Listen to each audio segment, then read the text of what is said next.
New York Harbor. Travelers in first and second and third class went straight ashore. Steerage passengers were sent to Ellis Island by ferry.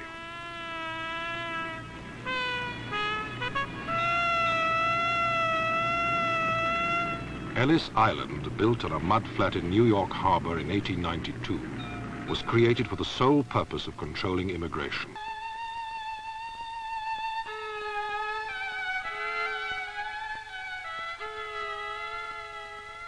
Before it closed down in 1954, 16 million people had passed through Ellis Island.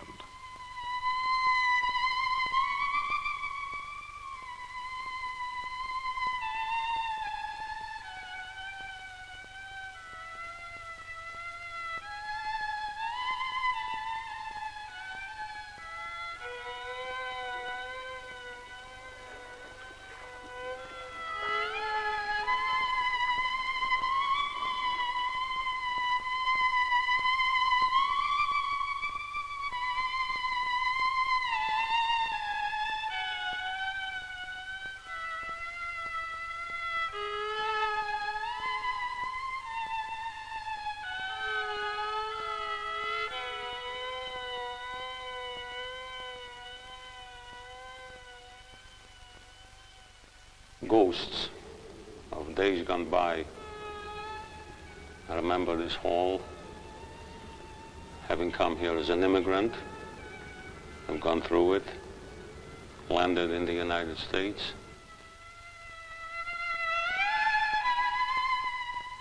Jack Auerbach came from Rzeszów in Poland when he was 18 years old. I can just visualize the tiers of desks up in the front down there, some railings going down the hall, people lining up along those railings to be examined and hear the fate. Are they coming in or are they going to be rejected? And of course, later on, as an immigrant inspector, I was one of those who was sitting behind the desk. The people online were in front of me. They were appearing before me. I had to decide whether they are entitled to land.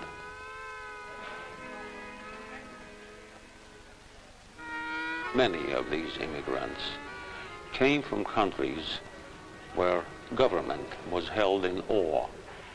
Government was not part of them, it was above them.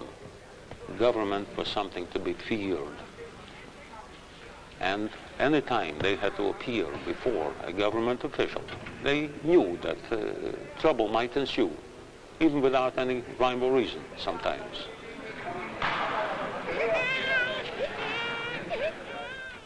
Basically, there was apprehension, always apprehension. They haven't stepped over the entrance door yet. They were still on the other side until their passport or landing card or whatever it was stamped with it, that wonderful word, admitted.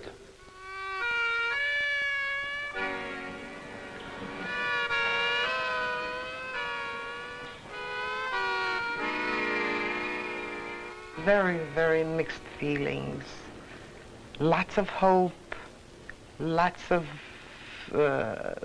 anticipations, and most of all, bewildered.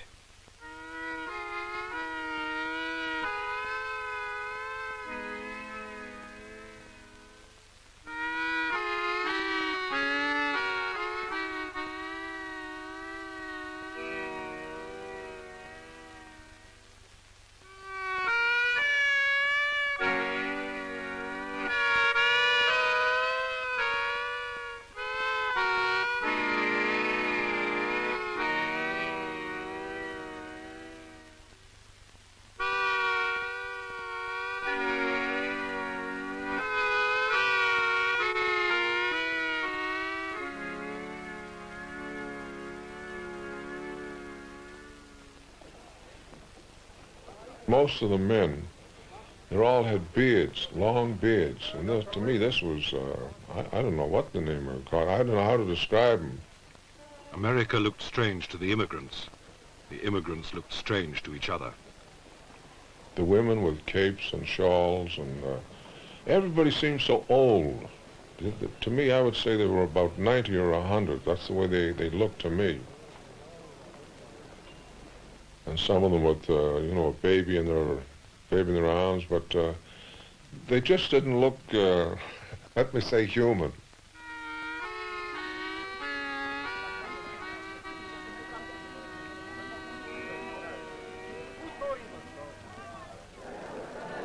Just like cattle. That's the way everybody was lined up, and that's the way you went through it.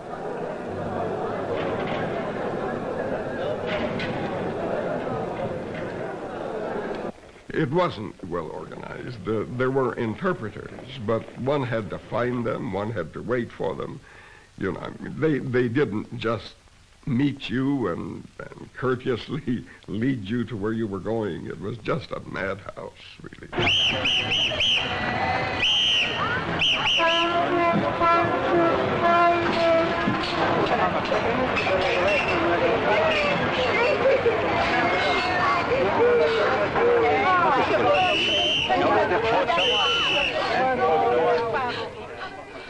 At that time, we hired persons as immigrant inspectors because they had to have a strong personality. Some people have said that the type of a person we wanted as an immigrant inspector would make a good streetcar conductor at that time, without any offense to streetcar conductors, because you wanted somebody who could control a situation, who could communicate with people who couldn't understand his language just by the tone of his voice and by his personality. And when they wanted something done, it was very clear that they were commanding that something be done.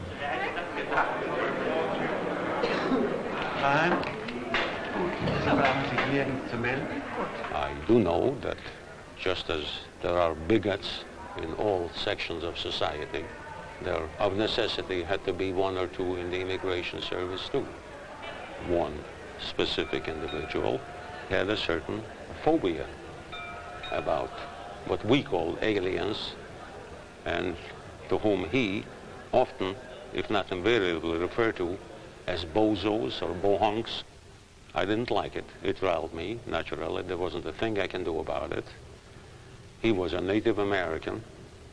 I was a newly franchised citizen, relatively so. At that time, there were 1,500 Italians being dumped, literally dumped, every day. 1,500 a day.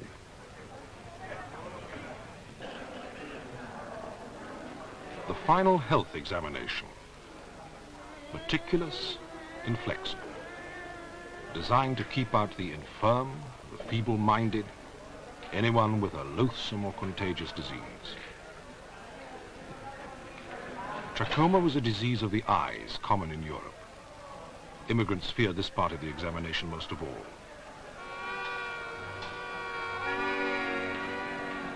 Suspects were marked and set apart.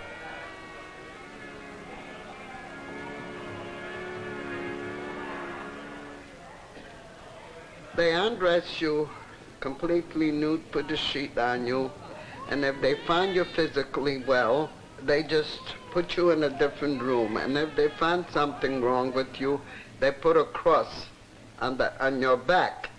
And all of a sudden I found out that I had a cross on my back. And I started to ask questions, why? And they told me that I had trachoma. And they couldn't pass me. They would have to send me back. And of course, I was scared to death. But I told them I never suffered with my eyes. And I know that I went through a physical before I left Russia. They never told me anything about my eyes. Finally, they started examining me again. One doctor came, the other doctor came, about 3 doctors. And they said, it's not so. My eyes were perfect. And they finally decided not to send me back to Russia, because that would have been a terrible thing.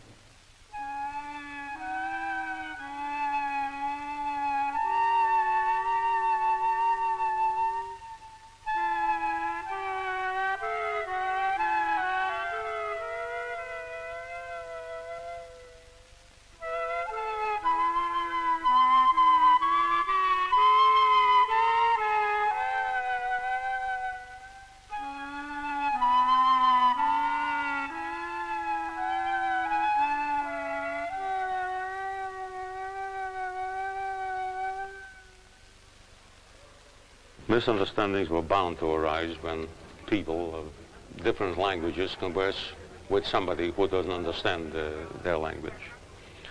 I recall one incident that happened to me. I was examining a Bulgarian woman. And in answer to certain questions, the interpreter would say yes, whereas the woman would move her head from left to right and back.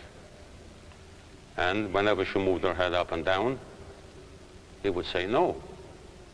And I stopped the proceedings and I asked the interpreter what happened. I saw the woman moving her head, nodding, so to say, and you gave me an answer no. Whereas when she moved her head from left to right and right to left, you said yes. They had a little talk together, and it says, well, she comes from a small part of Bulgaria, a certain rural community where that is the habit. For yes, they move their head sideways, and for no, they move their head up and down. They ask you questions. How old you are, where you're going to, and then another question, are you an anarchist? At that time, if you were an anarchist, I don't know how it's now. 65 years ago, this was a question, and you had to answer yes or no. If you said yes, I'm an anarchist, they can come into the United States. Of course, I told them I'm not an anarchist, but I hope I'll be a very good citizen for America. And I love America if I'll enter. A good many of the immigrant inspectors were of Anglo-Saxon American stock, to whom a Polish or a Yugoslav or a Greek name was Greek, and they couldn't spell it so well. When the name was given something as Brzezinski, a Polish name, which is spelled B-R-Z-E, Z-I-N-S-K-Y, he would say, why don't you make it Berzin? Or he would write down Berzin. And that was it. The man would go out. He's now Stanislas Berzin. Later Stanislas became Stanley, and instead of being Stanislas Brzezinski, he is Stanley Berzin, with American name. The mere change of a name was nothing to fluster anybody. The most important thing was, naturally, the one thing that all these people had in their mind, getting admitted, getting to this golden land.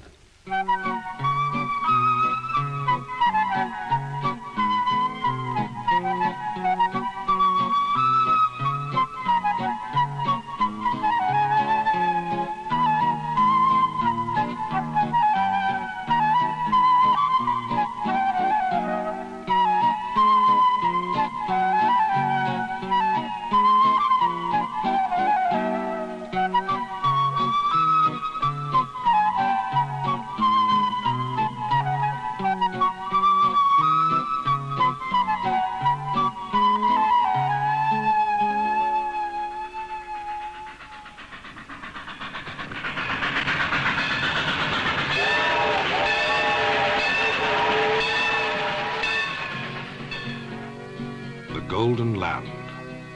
It was out there waiting.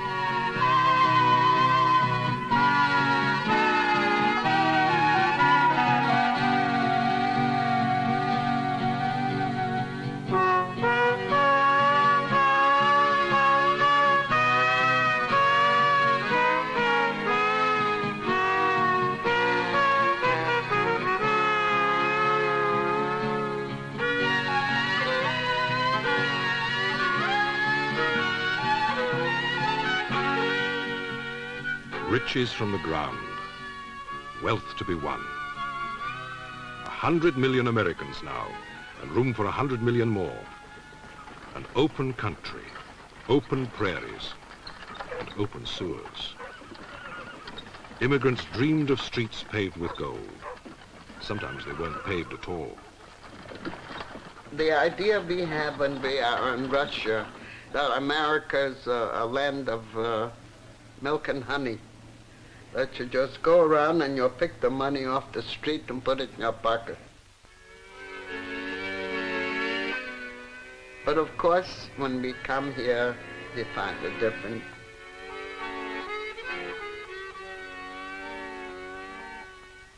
The cities were overwhelmed. By 1905, 1 million immigrants a year were coming, looking for jobs and shelter.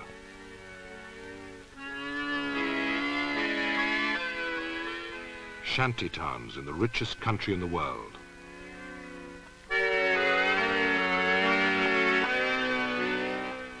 These were difficult years in American life anyway. Industrialization was beginning, urbanization, the cities were dreadful.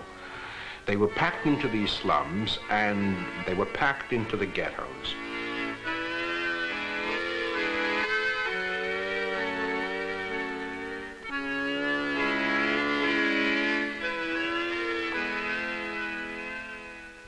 Sometimes there would be shifts. People would sleep in the daytime, and the same place would be used by somebody else to sleep at night.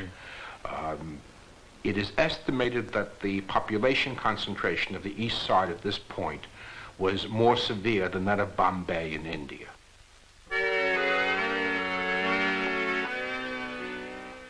Nine out of 10 immigrants arrived in New York.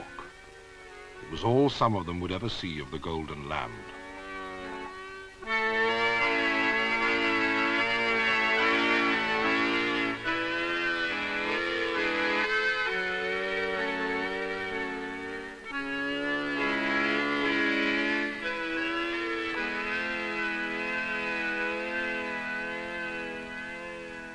American youth don't know what the immigrant at that time had to go through when he comes in a land, a strange land, good land, but they have no, you can talk. You don't know what people are talking to you, and you don't know what you ask them, and you're lost.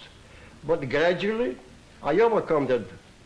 I went to the night schools, and I started to learn English, and read and write, and I made a nice living by being a peddler, and I was very happy, and I always said, God bless America. That America is good to the immigrants, and we are going to be good to America.